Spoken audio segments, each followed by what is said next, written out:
Welcome to The Explainer. Today, we're going to dive into the time one of the world's biggest tech companies went to war with a single hacker, and in the process, accidentally kicked off one of the largest data breaches in history. On this day, millions of gamers woke up and, poof, the PlayStation Network, this massive online world, was just gone. No warning, no heads up, just a blank screen. So what did Sony say? Well, on their blog, they put out this super vague message about certain functions being down. But behind the curtain, a full-blown crisis was unfolding. This was no simple glitch. Turns out, an unknown intruder had gotten into their servers, and they had access to the personal information of 77 million users.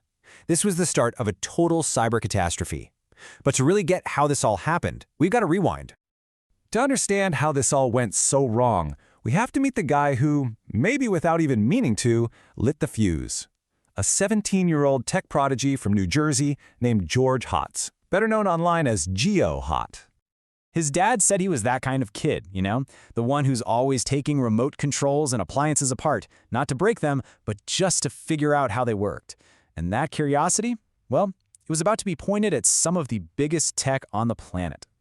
So he first got famous back in 2007 for being the very first person to jailbreak the original iPhone. And as you can see, his internet fame just grew from there. But his reason for doing it wasn't anything malicious. He just wanted to use his phone on a cheaper mobile network. For him, it was simple. I bought it, so I should be able to do what I want with it. And check this out. The reactions to his work were just polar opposites. On one side, you had Apple's own co-founder, Steve Wozniak, calling him a creative, basically a genius. On the other side, well, Sony was about to treat him like a flat-out criminal. This contrast right here, it really sets the stage for everything that's about to happen. So after he got tired of the phone scene, and even did a quick, boring stint at Google, Hotz went back home. But he couldn't sit still for long. A new challenge popped up, the PlayStation 3. A console so ridiculously secure that even the most elite hackers hadn't been able to crack it for years. He hunkered down for 5 weeks, and bam, he did it. He found a little backdoor in this other OS feature. And get this, he didn't smash his way in. He kind of just sweet-talked the system into giving him the keys. And then he just posted the instructions online for everyone. Not for playing pirated games, but to restore a feature Sony took away and turn the PS3 into an open computer for other tinkerers. Sony? They were not impressed. They saw this as a full-on attack.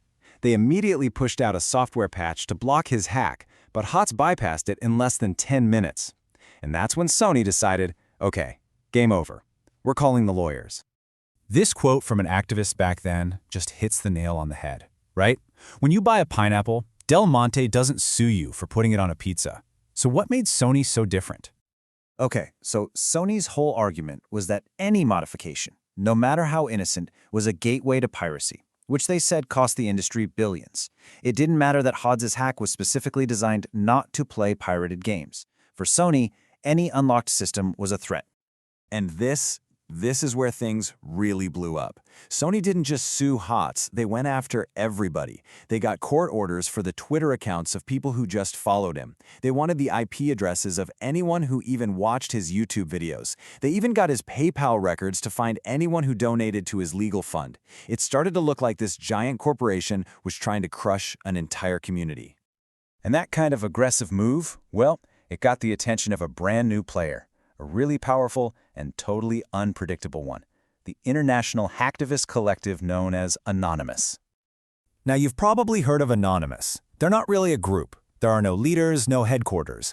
It's more like an idea, a banner that anyone can fight under. And that fact, well, it's about to become a huge problem. Their motto says it all. We are Legion. So they put out this statement, and yeah, it was pretty weird, to say the least, but the threat was crystal clear. They started with denial of service attacks, knocking Sony's public websites offline. Their demand was simple: leave GeoHot alone. Okay, so fast forward to April 11th. GeoHot and Sony settle the lawsuit. He agrees to never touch their products again. But here's the thing, it was way too late. He may have lit the match, but Anonymous had poured gasoline on the fire, and this thing was now completely out of his control. Just a few days after that settlement, Sony's servers start acting up. It took them 2 full days to figure out someone was inside their network, so they pulled the plug, taking the entire PSN offline.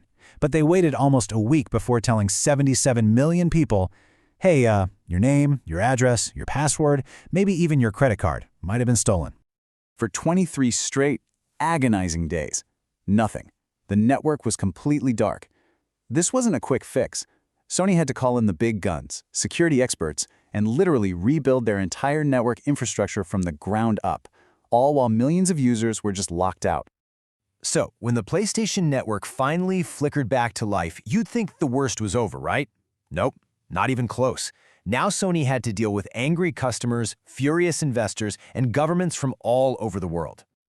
Let's talk money. The direct cost of this breach, a mind-blowing $171 million. And on top of that, they were hit with fines. The UK government, for example, fined them, basically saying that for a giant tech company, their security was a joke. So Sony goes into damage control mode. They roll out this welcome back package, some free games, a little identity theft insurance. But for a lot of people, it was too little too late. The trust was just gone. But here's the craziest part of this whole story. After all of that, the lawsuits, the fines, the public humiliation, you'd think they'd take a huge hit, right? Well, just a few months later, they had gained millions of new subscribers. It's like it barely even slowed them down. This whole saga, which started with just one teenager's curiosity and spiraled into this massive global data breach, really shines a light on this fundamental tension, doesn't it? It's the fight between a company wanting total control over its products and us, the users, wanting the freedom to use them. And it leaves you with a really big question. In this war over our own devices, who's the one that really ends up paying the price?